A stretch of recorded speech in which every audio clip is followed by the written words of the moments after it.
ఏం జరిగినాయి? రాజకీయ స్టేట్మెంట్లు వచ్చినాయి కదా మ్యాక్సిమం. సర్వీసు జరిగింది, రాజకీయ స్టేట్మెంట్లే కదా జరిగింది. ఈ టైంలో అది జరిపారంటే మరి అది కోడ్ కిందకి రాదా? దానికి పర్మిషన్ ఎట్లా ఇచ్చారు? నెంబర్ 1. రెండోది, వీళ్ళు అసలు ఎన్నికల్లో పోటీలో లేరు కదా, అయినా కోడ్ వర్తిస్తుంది. ఎప్పుడు అది కోడు? నువ్వేమన్నా బహిరంగ సభ పెడితే కోడ్. ఇప్పుడు నేను అడుగుతానండి, ఓటర్ దగ్గరికి అభ్యర్థి వెళ్ళేటప్పుడు పర్మిషన్ తీసుకోవాలా?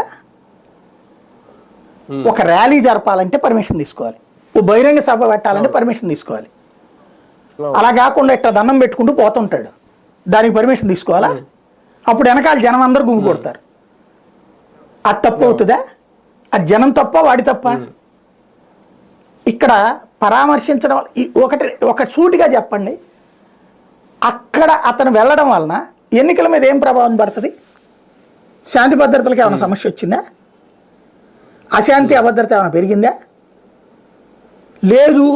అక్కడ అతను మాట్లాడడం వల్ల గెలిపోవటం మీద ప్రభావం చూపెడుతుంది, అంతే కదా మనం అనేది. మరి అదే కదా ఎన్నికలు అంటే.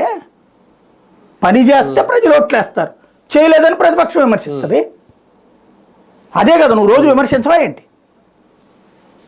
ఇప్పుడు ఆ లెక్కనైతే రోజు ఈనాడు జ్యోతిలో రాస్తున్న వార్తలు వైఎస్ఆర్ కాంగ్రెస్ పార్టీకి వ్యతిరేకంగా ఉన్నాయి.